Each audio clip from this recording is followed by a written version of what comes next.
for me, financial freedom before meant having unlimited choices and unlimited options in my life. But the reality is that it's not about having unlimited options. It's just about actually taking the time to figure out what I do love in my own life. We don't know if there's going to be a pandemic or some global war, disaster. And so there's all of these things in our life that we really can't control. And so it's important to figure out what those limits are in your life and then build your life around those limits. So my definition of freedom, it's ironic, is that it actually is much more contained.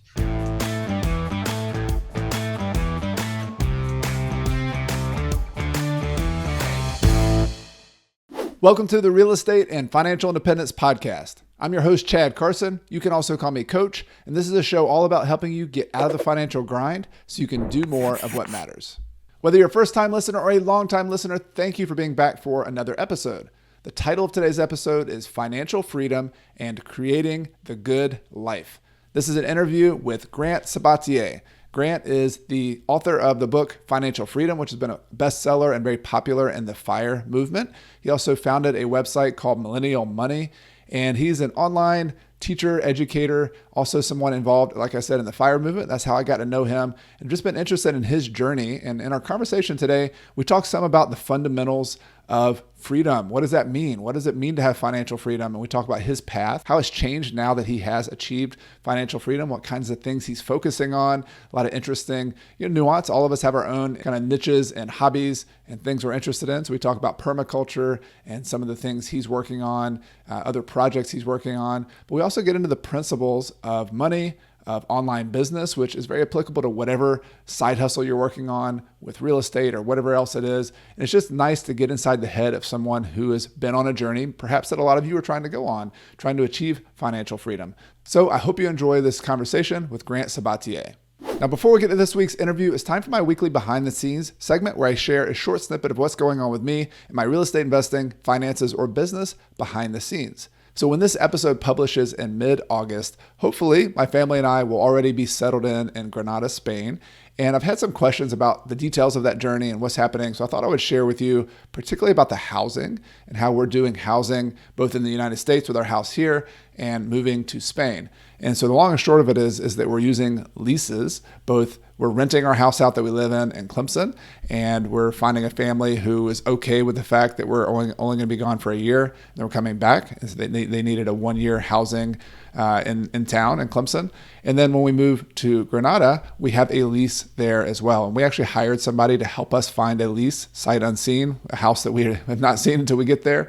And they did a video tour for us and did a lot of kind of hunting and information gathering for us. And then we signed a lease digitally through someone who owns a property there. And the process so far has been really smooth. And I just want to encourage any of you who, this is a very niche thing, right? But if you were planning on leaving and traveling for an extended period of time, maybe it's for 3 months, maybe it's for 6 months or a year or longer, leasing your home is a great strategy, particularly if you don't want to sell your house yet. I know it can be a little uncomfortable, having to move your stuff out and have someone else live there. But with the way Airbnb is, vacation rental by owner, or just doing a long-term lease like we did, it is a fantastic strategy to generate income and just have your house occupied while you're gone. And the real numbers for us, we actually rented our house for $1,800 per month here in the United States. We're renting a property, a full house in Granada in town, 3-bedroom, 2 baths, I believe. And it is $1,250 per month. Plus we'll have some utilities and things like that. But, and for us, with no mortgage on our house here in the United States, we're going to be paying essentially for 100% of our housing expenses there in Granada. So is it always possible to do that? Perhaps not if you don't have a mortgage, but you can. In the past, we've always generated revenue from our house when we left and traveled, whether it's a short-term trip or a long-term trip. I just want to encourage you to do that, and hopefully the details of my own situation help you out a little bit. If you like these behind-the-scenes segments of my podcast each week, I want to invite you to stay in touch with me beyond the podcast by checking out one of the online courses that I offer. Online courses are a way to interact with me and let me help you with your real estate investing. Some courses are available anytime, and others, like my premier course, Real Estate Deal School, is more of a boot camp style course where you and other students go through live with me as I help you step by step to start purchasing your next investment property. You can get details on these courses at coachcarson.com/courses. Now let's get started with today's interview. Hey Grant, great to finally get you on the podcast and have a conversation. How are you doing? Good, man. Good to see you again. It's been a number of years since we last chatted. It has been too long, but great to connect with you. And, I was thinking back, Grant, I was just doing some reading and thinking about where both of us have come. And I was looking at, you published a book in 2019. I did the same thing. And we were both kind of putting our books out there at the same time. And 3 years later, one of the first conversations I want to have with you is you talked a lot about the idea of freedom in your book back at that point, financial freedom, which I'm going to put a link to. It's still like super relevant. It's an awesome book. And I think as I was rereading, it just reminded me how good it was. So I want everybody to check that out. But I want to talk about this idea of freedom because this has been on my mind a lot. I know probably you as well. Is there a difference in when you wrote the book, your idea of freedom, and maybe what you're feeling today? Like talk to me about what freedom means to you and kind of how you're dealing with that in your own mind these days. Yeah, let's start with the light question, right? I love it, man. I don't want to. Yeah, exactly. Yeah, absolutely. So it's one of these things. Tony Bennett has this really great quote that stuck with me for some reason in a documentary about Amy Winehouse, and he really says, life teaches you how to live it. And I often think about that. Very few quotes stick with me, but that sticks with me. And I'm saying that to the extent of, I think we as people expand into the containers that we have and that are around our life. And so growing up, with two parents who were always stressed about money and didn't have money, growing up an only child, my parents, trying to give me a better opportunity than they had, I had this real kind of sort of scarcity mindset around money where I never felt like I was going to have enough. That created a lot of anxiety in me, which I think was a pretty big driver of my own financial independence journey. Everyone pursues, 5 for different reasons. For me, it was as a way to get out and to have more options and time in my life. With that being said, we talk a lot, of course, in the US, even globally about freedom and wanting freedom in our lives. But the paradox is when you actually get that freedom, you're forced to deal with the emotions that perhaps you've been putting off in your own life because you no longer have an excuse to not deal, with those things, whether it's trauma from growing up or a certain experience or, perhaps thinking that you're not making the most of your life in some way or not making the most of your time. And so I encourage people who are on their financial independence journey to start trying to do that work before you reach FI, because at least in my case, I didn't do that. And so I didn't take advantage of the freedom that I was acquiring along the way. It's like when I had saved $100,000, $250,000, $1 million, I just really kept rolling. And I didn't stop and think about, do I still want to be making these trade-offs in my life? Do I still want to, continue to pursue money? Am I enjoying this journey? I just kept really barreling through. And, my definition of financial freedom, even in my book, is quite different than how I define it today. In my book, financial freedom means, having enough money to build a life you love. It's to, be able to not have to think twice about what you're putting in your grocery cart or whether or not to get the first class tickets as opposed to the coach tickets or staying in just a nicer hotel or taking all your friends out. It's not even having to worry about money. And so for me, financial freedom before meant having unlimited choices and unlimited options in my life. It's being able to wake up and do whatever you wanted to do. But the reality is that financial freedom now, it's not about having unlimited options. It's just about actually taking the time to figure out what I do love in my own life.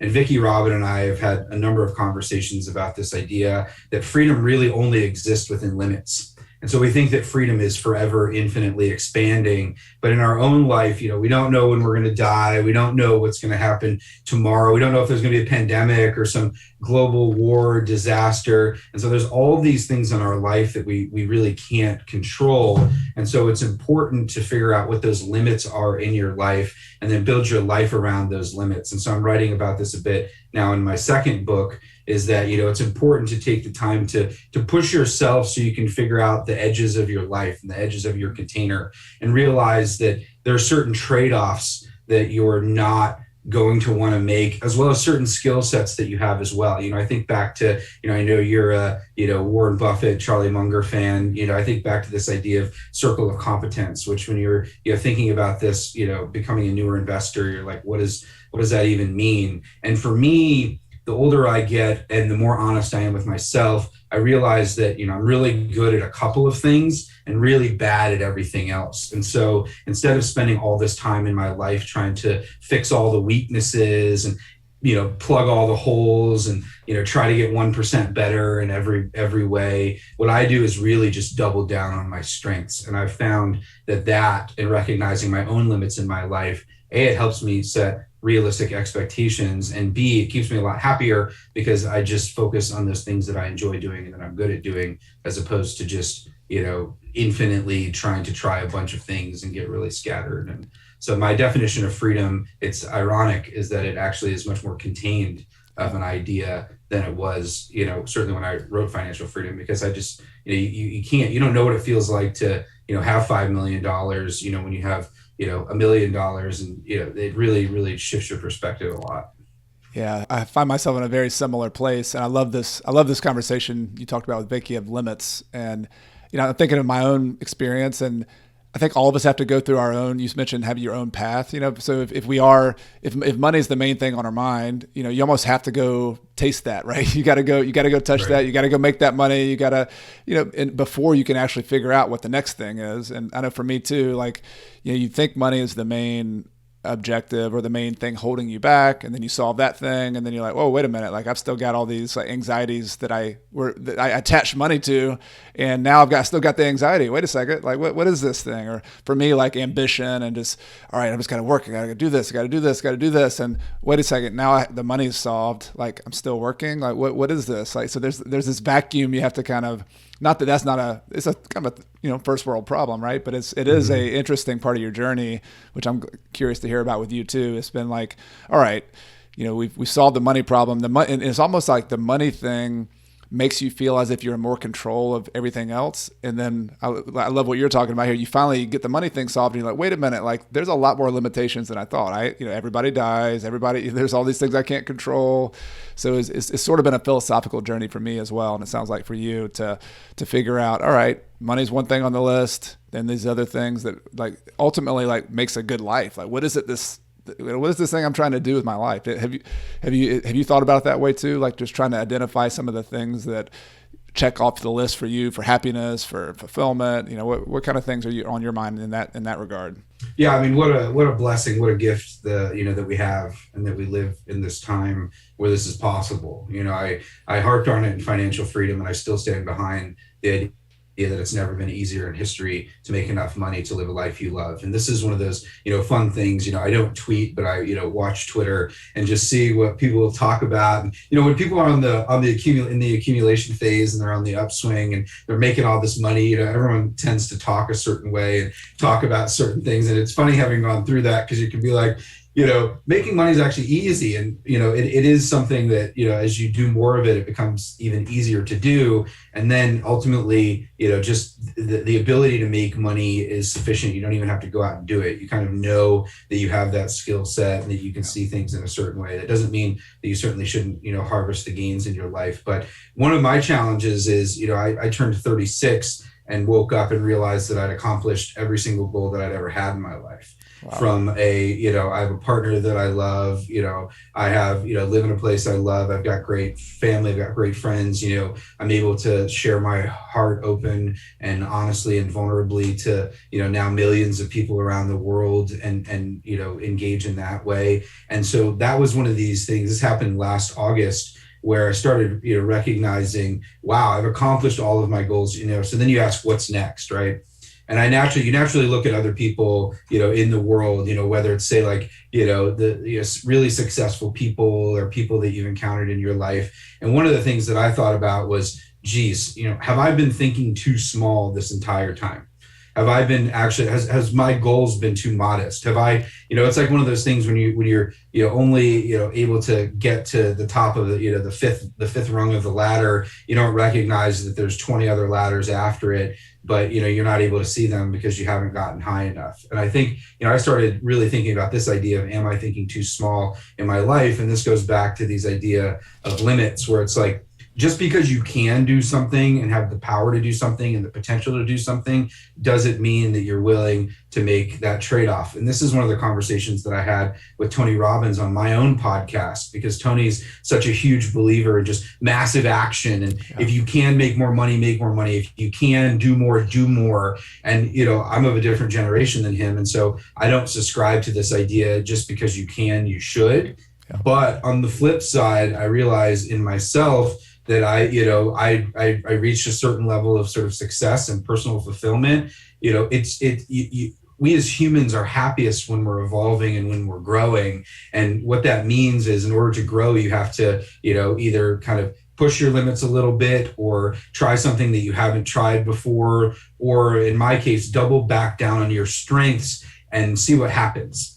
And so one of the things that's happened as I reached financial independence is I've made this transition from being completely driven by my mind and being a rational thinker. Financial independence is a system, right? It's good for systems thinkers. It's do X and do Y, and then Z will happen, right? So you naturally, financial independence is actually quite easy to reach once you have the roadmap, once you're taking the steps, and it ends up going a lot faster for most people than they realize. But in and of itself, that systems-oriented thinking, I think, isn't the way to fulfillment. I think it's a way to acquire, tools and energy and time and freedom. But it's often, for me, the tool set that I used to reach financial independence really is not that useful anymore. And so in my case, moving from just my thinking into my intuition, and just instead of saying what do I think about this and where it's going to get me, I lead with my feelings. How does this make me feel? If something makes me feel uncomfortable with my life, I trust that now, and then I either don't do it or, I move in a different direction. And so once I started making decisions based on how I feel, I'm just a lot happier. It's like my intuition is making the decisions and is naturally leading me in a place to fulfillment. And then once you do that for a while, in 6 months, you wake up and you're in a place where you're not even thinking about, does this make me happy or doesn't make me happy? Your intuition has naturally moved you in a direction where you're in a more sort of blissful state, because you're doing the things that make you feel good and not the things that don't. And so I think we often think, get stuck in our heads, and as opposed to just so many people in life, it's like they feel stuck and then they wonder what to do. And just recognizing that you're stuck in your own life, that's your intuition. Trust that feeling and keep moving towards that, as opposed to just try to over rationalize, oh gosh, I'm not going to have enough money, or, something. This, people have this irrational level of fear, which for me, I realized that I was victim to the same limited thinking, and that I really like doing a few things in my life. And so instead of just thinking through, gosh, where's this going to get me in 5 or 10 years? What I think about is just spending my time doing those things that I enjoy, not even caring about where it's going to lead me, because that intuition is actually what has led me to a place now where, I have a lot of cool creative opportunities and get to have cool conversations, and I can do it on my own time. This is one of those things we talked to, you mentioned ambition. I think, ambition is not a bad thing by any means, as long as you feel like you're growing and it's providing fulfillment in your life. And that doesn't mean that every day is just amazing and you're just I love everything about my life. Life is life. Life is stressful. Life is tough. But when you look out, back over the past year,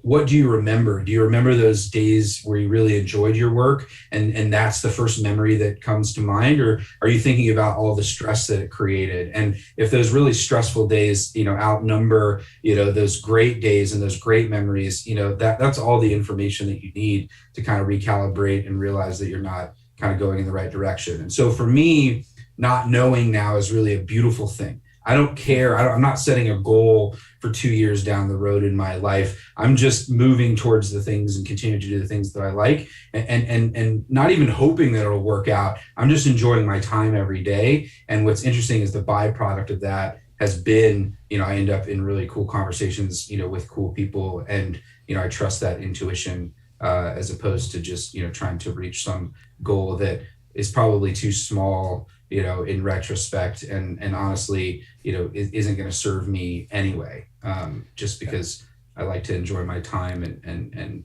try to follow my intuition.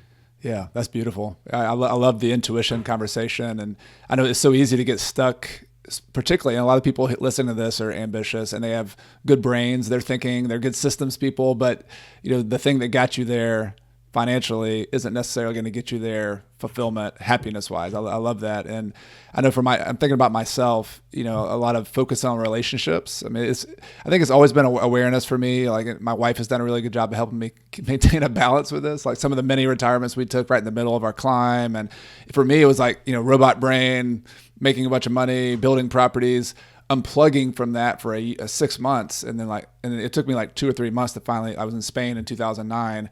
I literally physically felt myself unplugged from that robot brain of just go, go, go, go, go. And for me, Latin American culture, South America, but also Spain has been really like my my place to plug in. Of not that they're not ambitious there, but just that there's been the people I've known there have been very appreciative of the the intuitions of life, the connections with family, the food, the experiences, the things that is really hard to quantify, but man, that's what makes life rich. That's what life's all about: dancing and music and art and creativity.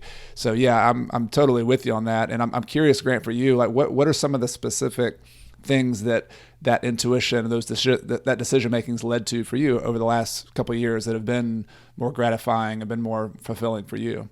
Yeah, it's a great question. So, this all comes back to this idea of what makes you feel alive. And, making you feel alive is not, sometimes it's about happiness. Sometimes it's just about fully feeling what it means to be human in this human experience. And I also think that just me thinking in my own life too small, I think that often happiness is too small of a goal. And if you hold on to happiness, you're always trying to hold on to something that's always falling through your hands anyway. And so for me, letting go of this notion that I always have to be happy, or that even happiness is the goal, has been really freeing in my own life. It's like the paradox of letting go. It's like so many people hold on really, really tightly to who they are, to things in their life, when in reality, if you just let it go and let it pass, then there's just more space and more opportunity for, as you're talking about, more connections or more unexpected experiences. I mean, you just, now leaving and moving to Spain, you have no idea what's going to happen. But what you know is that staying in South Carolina, continuing to do what you're doing right now, is not the path to growth over the next year. And so you're putting yourself in literally a new physical place to open your mind up to new stimuli and to new people and to new connections. And that naturally makes you feel more alive and more aware. I mean, the challenge is that when we live in a certain place, and even if you have a job that you really love and you like doing, when you do the same thing every day, our minds are computers, they're little pattern machines. And so, we're trying to save energy by routinizing habits and certain things. And so when you're seeing the same thing every day, you don't notice things, you're not as present, your mind is literally asleep. It's not as alive. It's a similar idea of, when you go on vacation, it's like the first 3 days of vacation feel like 2 weeks. It's because your mind is more alive. It's seeing more things and more connections and, looking for these patterns, and it literally elongates time. And so that's just a beautiful, thing that you're doing. It's just, if you feel stuck in your life or you want a new experience, go somewhere different. I mean, that's literally, it's simple, but it really, really works, because you're going to meet someone and have some conversation at, some restaurant that's going to open up a whole new world for you. And what you're doing when you're doing that is opening, up expanding the world and your periphery of it. I think for me, I'm a little different than you, Chad, in the sense that I'm not, an extrovert. I like traveling and being in new places, but, I'm such a kind of an introverted thinker. And so I'm actually happiest in my life, sitting here in my study, with all of my, old book collections and my meditation mat. And, I really like a peaceful, sort of calm life, because my life before this was so busy and so insane.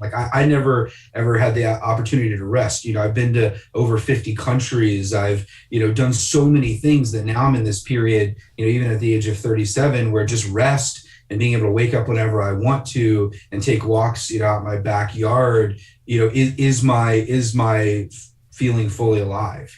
That's my limit, is these, four walls of my office. And I really love that, because I've never had that peace in my life. And now that I have it, I'm simply trying to be in it and enjoy it.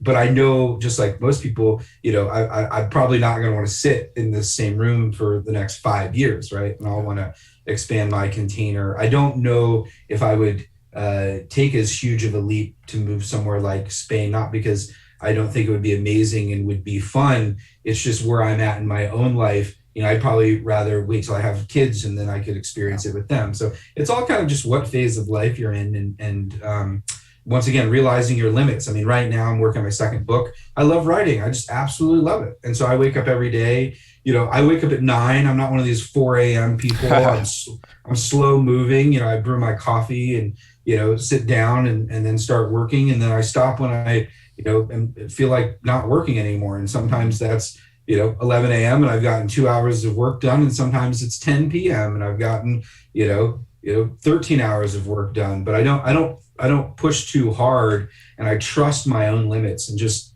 some of these things, like just being able to wake up and go to sleep when you want to, is just,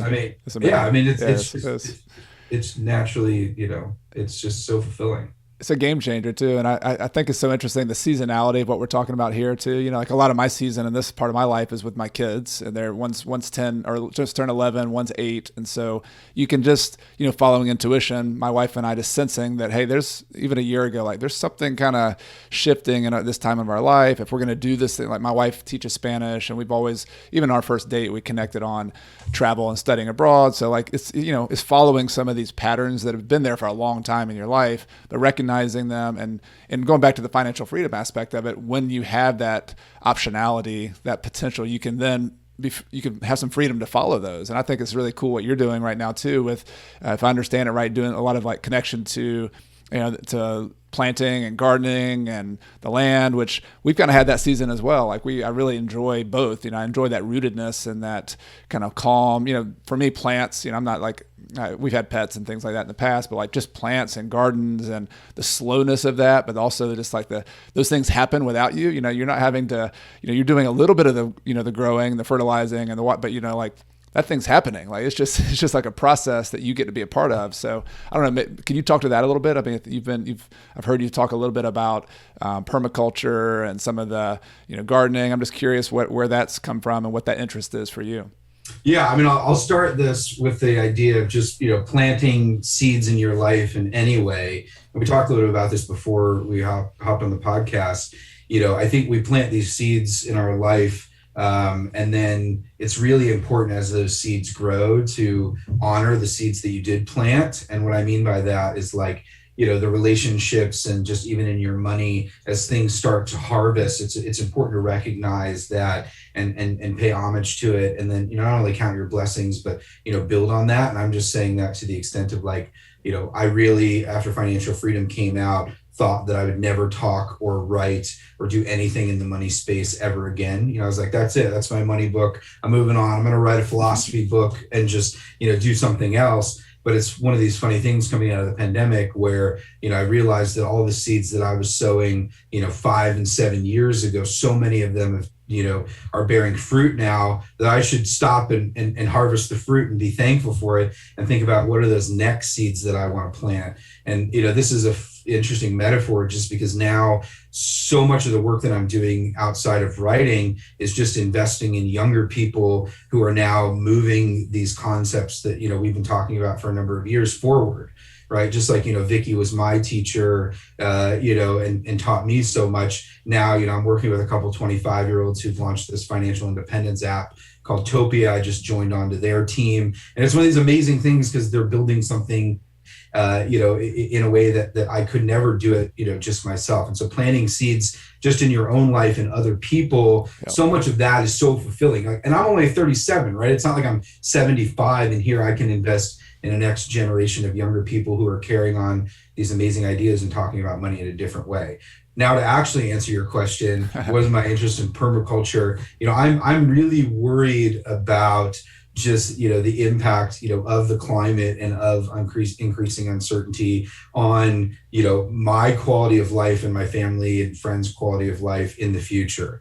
And so, a lot of my interest in regenerative agriculture and, permaculture and, food growth systems is more around, providing and preparing myself for this increasingly uncertain future. So right now, I have 25 LED grow lights that I store above my garage that I have ready if at some point I need to establish a vertical grow system in my garage and grow some of my own food, for my family. Probably a little extreme on the prepper side in that sense. Prepper, like so many people are interested in prepper now. It's really funny, like this zeitgeist that's happening. And it is really a sort of an affluenza problem. It's like, as people have more and more money, they get more and more worried about protecting their money and their resources and their wealth. And so you see this ridiculous increase in people like, building food storage systems and these things. And so from my vantage point, I put solar panels on my house. So my house, on a sunny day, my house is 100% powered by solar. In the winter, it's a different story, but, I'm getting credits that then,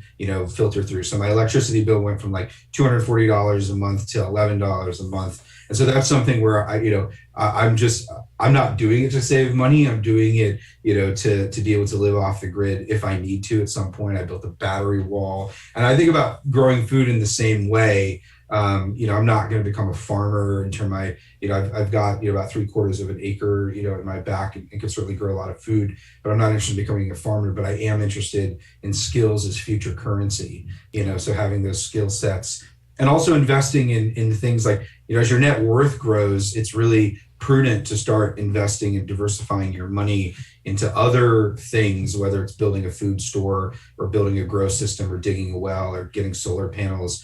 It's just, it makes sense to take a little bit of your money and do those things. Just like having, a good umbrella insurance policy, as your net worth grows. It's the same sort of idea. And so for my aspect, it's more about expanding what investing means in my own life than it is any particular interest in actually sort of growing my own food.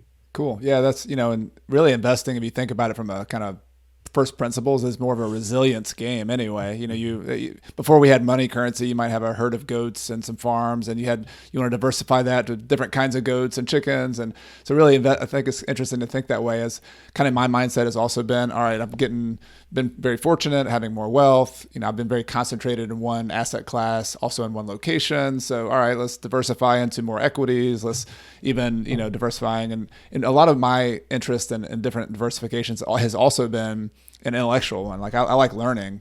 The crypto space, which is a whole nother topic, like to me is like, it's just an interesting conversation about what money is. Like, I think that's the most fun part about crypto. It's like, all right, wait a second. Like, what is money? Why is this dollar, why do we feel that it is the way it is? It's really, when you start digging down to like the prime, the first principle of anything, it gets, you really like kind of gets fuzzy. And so I think that's what's fascinating about diversification. It's just that you learn about it, like food systems, like you really understand where your food's coming from, or when you have a pandemic and your supply chains get disrupted, why do we automatically get some product in 2 days, first, right when it's available, how does that happen? Like there's so many things you take for granted that I think is fun to learn about. And it's also exposes certain, they might be really small probabilities. Like there's a small probability we're going to go into a Great Depression again.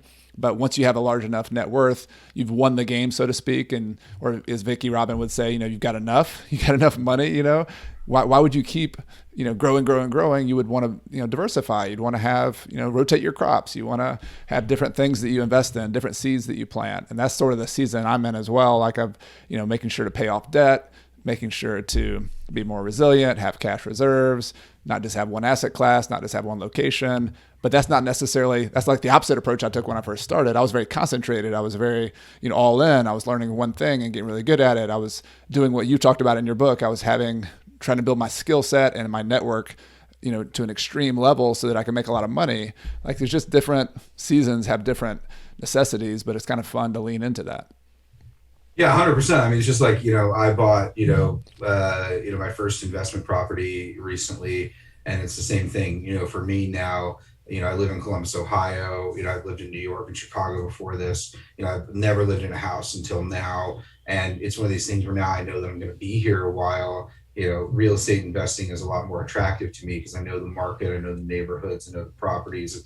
It's so much easier and so much more accessible. And for me, it makes so much sense where it's just like, oh, here's why I want to buy this place and how it best serves me, but of course, I too am really curious like you. And so, I start reading the like multifamily, part 1 and part 2 from Brandon's books. And then you're reading it and like, the hardest thing for me to do, one of the hardest things in my life to do is to just like not follow the money making opportunity, because I was like, wow, I bet I could have 300 doors within the next 5 years. That's not like unrealistic for me. Of course. Yeah. But it's kind of like, what does that do to my life? It's like, yes, okay, it gets me to $100 million in 10 years or something, but so what? Like it's one of these things where it's like, that doesn't mean I'm not gonna like acquire 12 doors or something, as a way to sort of diversify and see how it makes me feel.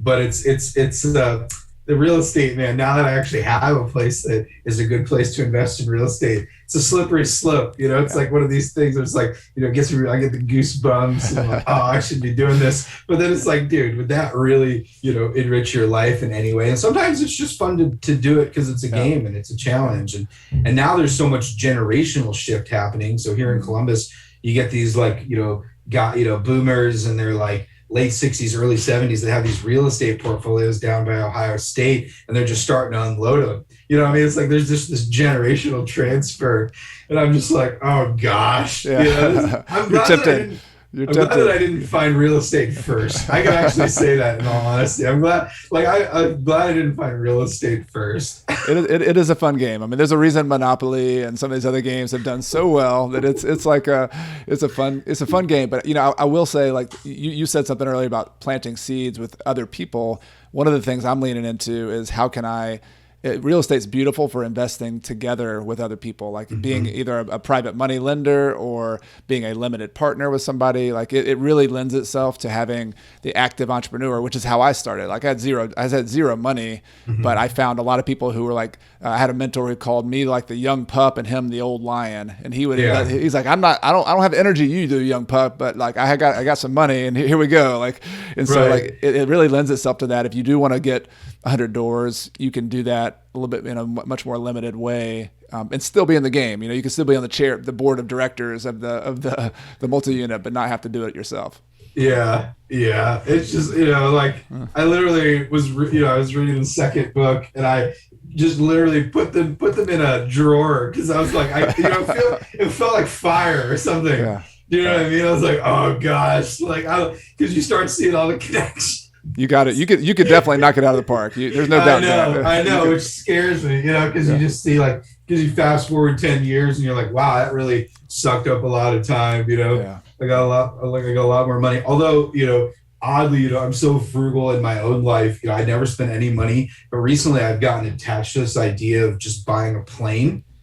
Like This is one of these like funny things where it's like, my wife and I, spend like less than $100,000 each year. And all of a sudden my wife's like, wait, what are you talking about? I was like, we don't have to get like a crazy plane, like a $5 million plane. Just because traveling, like even from Columbus being like, it is an international airport, but now that we've done some traveling, you got to hop from one place to another. And I'm like, I finally get it. Like I get what, having a plane does, for you. Maybe it's because so many people are traveling right now, and I've just had a couple of really bad experiences. Yeah. But it's like something that's like so irrational. Like in my head, like this is like never in my purview. Like never would have thought about this ever in my entire life. And all of a sudden, I just talked about like not having any goals because I really don't. And all of a sudden, it's just stuck with me the other day. I was like, I want to play. It just came out of nowhere. That intuition. Play. You're following that intuition. Yeah, that just came out of nowhere. Now, would you be piloting the plane now, Grant, or is this absolutely not? No, okay, all right. No, I don't. No, I don't trust myself or have any fantasy. No, absolutely. No, I want someone to fly me and to have, like salmon and avocado, always on board so I can have like, a good breakfast or something, so nice. that has piqued my interest recently, which I think is like pretty funny. Nice. No, hey, follow that. You could make like the mini net jets like Warren Buffett has, right? You have like the financial independence people who've kind of gotten to the abundance phase and they want to like own a fractional share of a little airplane that can pick them up in Columbus or go down to Clemson. No, I want my own plane. I don't want net jet. Net jets is like irrationally expensive actually. Because they've got a big office here. I think it might be based out of Columbus here. The huge hangar at the airport. And it's quite expensive. Like you're putting in $150,000 for like 25 flight hours a year. That's like, I think the baseline rate, which for me, it's like, It's kind of like, do you want to rent the house or buy the house? You know what I mean? Go ahead and buy it, own your own deal. Yeah, and then rent it out to other people. You know what I mean? There you go. So, you want to own the net jet, and then if you need to rent it out, you can. Yeah, exactly. Yeah, you can plane hack it when you need to. Plane hack it. That's well, so I'm going to shift gears a little bit, and so this is another just kind of just personal interest that I know you and I both share, and it's the world of online media. And to me, real estate is, I play in interesting worlds. I've got one foot in the real estate world, which is so ancient. People have always been living places, and people have been renting houses, and the whole financing of real estate's changed in the last 50 years. But there's a lot of ancient roots to real estate. Whereas I also have my feet, and I'm very fascinated with the online media world. Particularly for me, it's the craft of teaching. That's where I see, that's kind of my identity, and it's just been a great way to deliver to a broader audience, to a more specific audience.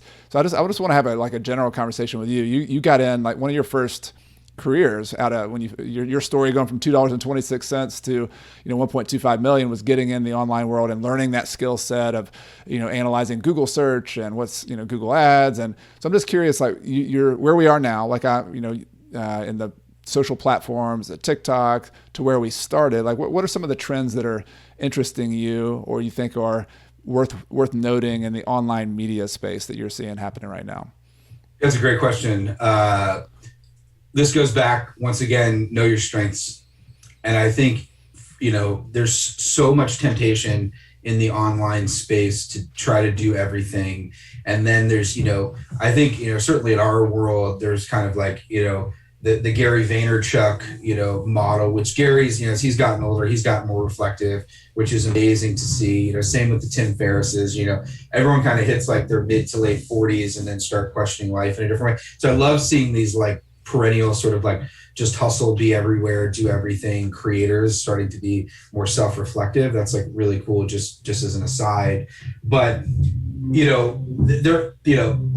unfortunately, the narrative of quality or quantity over quality continues to pervade the content space, and all media is driven by content, right? And so what ends up happening is quantity ends up being extremely homogenizing.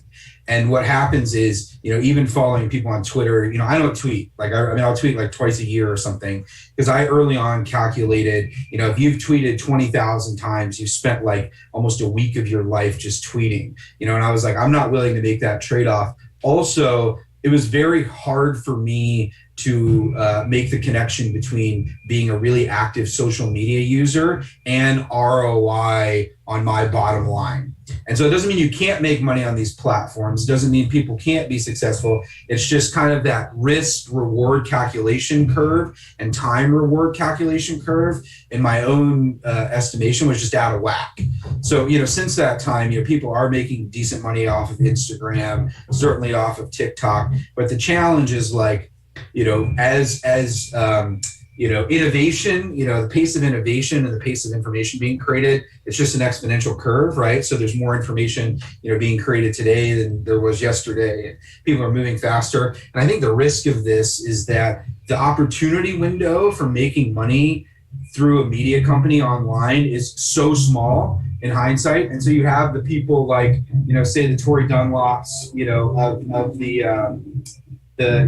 of TikTok, being able to ride this wave, really, really quickly. And it's really so much about early mover advantage, where if you hit it at the right time in the right way, you can capitalize on it. But the thing is, oftentimes people get to this level and they're not wise about harvesting the gains while they can. And then algorithmically something shifts, or, they get banned for some unknown reason. And so, you don't own your TikTok, you don't own your TikTok profile. TikTok owns it. Same with Instagram or any form of social media or Twitter. And so I see all these people, building their newsletter businesses on Twitter now and doing all these things. And I'm sure they're monetizing it through courses and other products. And I'm sure some of them are being successful, but that's not where the big wins come. And for me, the big wins come in the acquisition space. So obviously, I've sold a website since I sold a website, I bought 4 other websites, and now I have a holding company. Once I understood what the valuation models for these platforms are, I mean, you look at like what BiggerPockets sold for, and like, right. Even Millennial Money, it's just absolutely absurd the multiples that online recurring revenue media businesses are being acquired for. And so for me, like once I started getting a sniff of that, everything else becomes just, unnecessary, right? So now everything I do, building these sites, it's all SEO driven. It's like, how am I getting free traffic from Google, extremely high quality, pre-qualified traffic because they themselves have searched for something on Google, and how can I then monetize that in a way that creates value not only in the immediate term for me, but then I'm able to, from a business perspective, take as much of the profit as possible and just reinvest it into the whole ecosystem. So one of my number one financial goals right now is just keeping my taxable income as low as possible. And how I do that is all the money that I make from the things that I do, I'm just reinvesting it back into buying other websites, or, I'm launching an ad media net. Like there's so many things. And now I have a team that does this. So I have 5 business partners that just hum, 50 hours a week building these things that I've, instituted and put into practice. They're all partners. I actually don't even believe in employees. And so I partner with people so everyone has a stake. We're talking like meaningful stake. So I have my own sort of business model for how I maximize value in my own space. But yeah, it's all about owning the platforms. It's also about reverse engineering what your goal is. And so right now, I think people think in too limited of a way. So they're like, I want to be a social media influencer. And so that mindset is like, they're only thinking, how do I get these bigger and bigger brand deals? Whereas for me, like, I just did a partnership with General Motors in October that was extremely profitable and amazing. I got to be one of the first people to drive the new EV Hummer, like all these crazy things. And for me, I did that because it was really fun and cool, and I wanted to see how one of America's biggest car companies works, and get to do that. It wasn't even about the money, or it actually had probably no, if anything, a negative impact on my personal brand. You know what I mean? So it's one of these things where you have to evaluate the opportunities. But if you're reverse engineering it, which for me, you can always do this in hindsight, but it's like, I want to sell a website for $50 million. And then it's pretty easy to like reverse engineer the steps. I mean, it's not easy to get there, but to reverse engineer the steps that you need to take. And then every decision that you're making being filtered through, that it makes it so much easier to be like, oh, Instagram's not useful for me. And this goes back to this idea of, so many people now are pushing out quantity over quality. Whereas from the beginning, I realized that to push out, quantity, I wasn't going to be able to push out, enough quality through that quantity. So if people are hearing from me and they're engaging with me in something that just doesn't resonate, that's going to impact how they think about me and my brand. It's also going to be exhausting and stress me out because there's just more outputs. And so for me, from the beginning, I was always like, quality over quantity. And so I really, even in my own podcast, how do I get the biggest guests in the world or the best conversations in the world and do it so I'm engaged and I like it? I'm not just pushing out as much stuff as possible. And there's pros and cons of each model, but I think this narrative that you got to push out, and that's why you just see most of the content out there just is dribble, or it's just derivative, or, and people just get stuck in that. You can still make a living doing that, but people get stuck in that space. Whereas I think for me, I've been able to be successful because when I actually put out something, people pay attention, and then, it's value added for everybody, and I'm not wasting anyone's time or my own time. Yeah, well, that's really valuable. I think it's valuable feedback for any business, but particularly in the online space where there's a lot of watered down, there's just a lot of noise, it's watered down, social media in particular, and owning your own platform. That's been something, I don't know where I picked it up early on. I think it was even before the online space. I had my own like print newsletter. I was doing coaching with people, and I sent out these like print like to 150 people, like these stuffing. I had somebody stuffing envelopes for me, but it's like the idea that you control that relationship and that communication channel, not the relationship, but you control the mail that gets there to their door, or the email is a little bit more of something you control than an Instagram feed.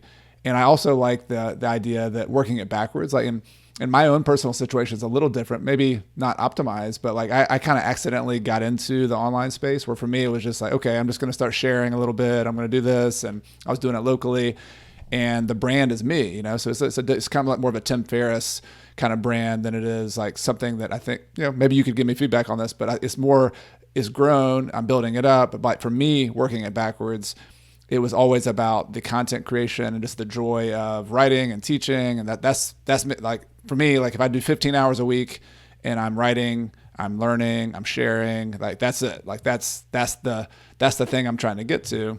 But it became a hobby that cost me money. So then I was like, all right, I got to turn this into a business now. And so then I kind of worked it into a business. And so for me, like working it backwards is now it's also a social business. I'm trying to generate revenue that pays for the people who work for me. That's first and foremost. But then also I can use it to donate money or contribute to causes or start little nonprofits or social businesses that can be an income. It can use money to like do other things that money is useful for. And so it's become something I do want to optimize and I do want to generate revenue from, while also first and foremost maintaining my lifestyle limits, my boundaries. And so that's the tension for me, is like, all right, what's the optimized way to do that? But some of the same, that's a different goal, but it's also some of the same ahas that you've had, I think, over the years, like SEO, long form content, high quality content continues to get me leads 5 years later. That has a customer who ends up sticking with me. That's great. Podcasting, I'm curious about your thoughts on podcasting, because to me it's kind of become my main thing, although I'm doing a little bit of YouTube as well, because that's kind of resonated with my style, I think. But podcasting is a long form, but it's not SEO driven. Like it's not a searchable, organic. It's really just a person to person kind of sharing thing. Where do you see podcasting fitting in that whole model? Yeah, well, first off, it's very clear to me from reading your book and knowing you and following your journey, you are much more disciplined than I am, 100%. Like I can see that, you're putting out consistent content of high quality. You're doing things that you like, even with your course launches and adding to that content. And, you're a very good steward, and it's clear that you've built systems in your own life that make you successful and that you enjoy. I mean, like that, it sounds like you've obviously crushed it out of the park.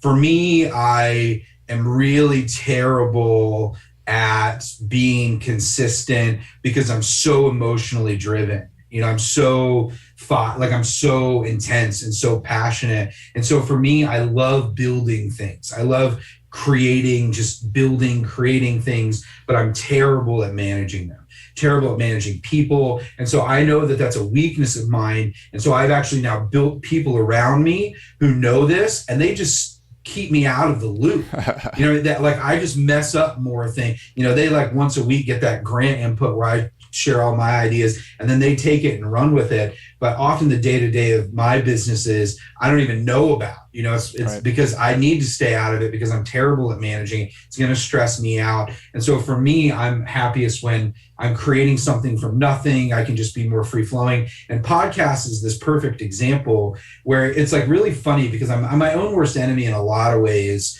I'm certainly a lot more sane and a lot happier doing it this way. But I think with just a little more discipline, I certainly could, probably harvest more gains in some way. The problem is I don't like being a personal brand.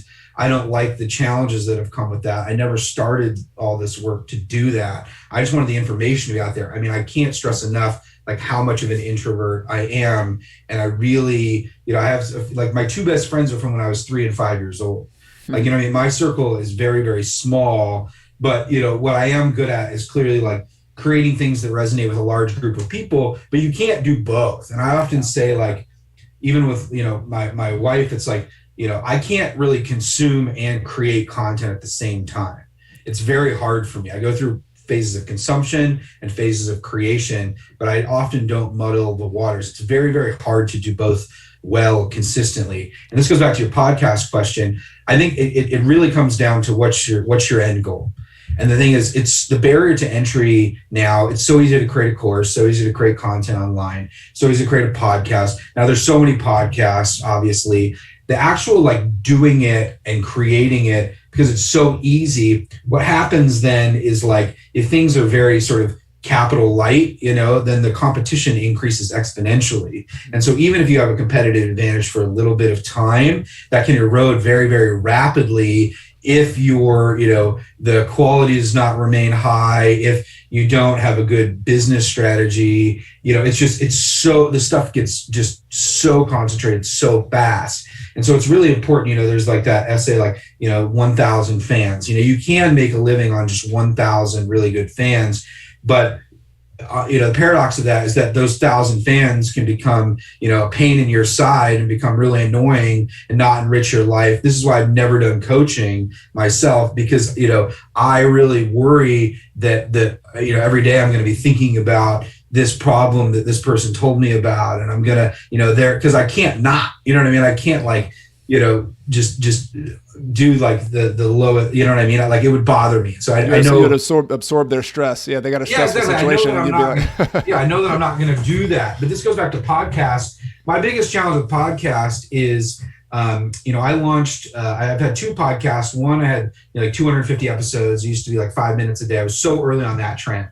The 5-Minute Money podcast, that blew up, did really well. But then I got in a position where my co-host and I, had kind of a falling out because we had different goals for it. So that got put on the back burner. But then when I had financial freedom, in late 2018, in preparation for the book coming out, I started Financial Freedom, which my number one goal for that podcast was I want to enrich the book reading experience. And what I mean by that is I want people that are reading the book, when they hear about these people I'm talking about, to then be able to go and listen to, a half hour, an hour long conversation with me and that person. I also wanted I wanted to flesh out the book. So for me, even now, 1,000 people a day come to the Book Tools website just to use all the calculators and things I built, even now, 3 years later. And so the podcast now, it continues to find it adds, a lot of color to the book. That was the goal. And obviously I wanted it to help sell books and get the word out there. But the thing is, I'd already done so many podcast episodes. I knew the challenge is most people that are on podcasts, they're just a caricature of themselves.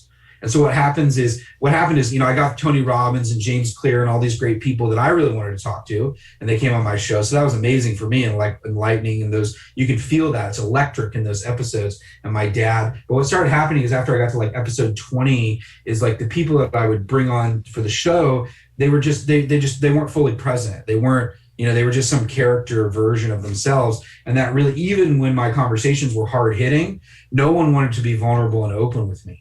And the whole point of my work is to be open and vulnerable and share, we're all on this human journey. And so when people put up that front and they weren't vulnerable with me, I immediately became interested in putting out new episodes. And this is the challenge. Then people got upset with me because I'd recorded, 10 episodes with people. Then once I went back and listened to them, they weren't good enough. So I never even released them. And I had to tell people, hey, we did this show, but I, couldn't release it because I felt like I'd often blame it on myself. I feel like, but for me, the podcast is a product. And so now it exists, there's 30 some episodes. So people find it and they binge this thing because it exists and it has bookends. But now I'm at that point where I get so many emails. Hey, I just found the podcast. When's it coming? When's it coming back? What's going on? So for me now, I feel that responsibility. But even now, I'm thinking, okay, I'm interested in doing podcasting again. If I can book the right guests, and do I want to take the time to do that? But it doesn't really. I don't even have a business goal for it, so it has to be enjoyable for me in that aspect. But now I'm thinking about my own, sort of personal brand in some different ways as I enter this next phase. And how all these things, but it has to serve a purpose. Just doing it to do it, that's the big risk because it's so easy. No, you're right. It's easy, and even when you have momentum, I respect that you've turned it off. I think sometimes turning it off can be a healthy way as well. Obviously, there's people who still want to hear more about it, but it's kind of tuning into your own business model, and even bigger picture, what we started this conversation with, tuning into your own end goal here, whether it's money, whether it's your online business. There's no one formula that's going to be the right one for everybody. I respect that. You gotta figure out what your objectives are, what your temperament is, introvert, extrovert, where do you get energy, what makes you feel alive, right? Going back to that part of the conversation. So I love this. That really appreciate the transparency that you've provided, and both, right now, but also throughout all of your work, Grant. It's been really inspiring to me, and I know to a lot of people. So I look forward to continuing to follow your journey with whatever is next with your new book. Let me know when that comes out. Would love to get a preview on that. And I think I just want to close. This is a general question I like to ask all my guests. A lot of people listening to this are going to be earlier in their financial independence journey. This has been kind of a fun conversation for me to go inside baseball and us just to chat about our own lives that are going on. But for a lot of people who are early on, they're in the grind, they're just trying to get traction here. Do you have any final advice for them to kind of get to some of these places and some of these things we're talking about here in this conversation? Focus more on your intuition than your mind. Really think about not even think about, just see how things make you feel, and then honor that, because your intuition is trying to tell you things that, especially in the West and how we grow up, we're taught to like put our, control our feelings, or, tuck our feelings in, when it's like our feelings actually are doing so much of the work for us if we actually pay attention to them. I know that probably sounds like quite woo-woo for someone who's like just saved $10,000 or something, but it really is the most important piece of advice. The how to reach financial independence, those blueprints exist. There are more and more being released every day. Study them, take from them what you can, integrate them into your own life, use them to create your own path. Your own path is built through your intuition, not through following those models.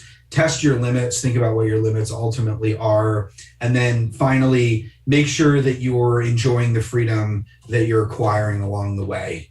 There's no defined number that you need to get to, that, because who you are when you reach financial independence, you're going to be a different person than who you are today. And so the important thing is you make sure that you're saving and investing enough money and planting enough seeds that when you do get to that point, you're not limiting your life in any way. But don't get obsessed over the numbers. Financial independence can become money addiction in another form. Just the fact that you're listening to this, you're already so far ahead of most people, and just keep feeling it out.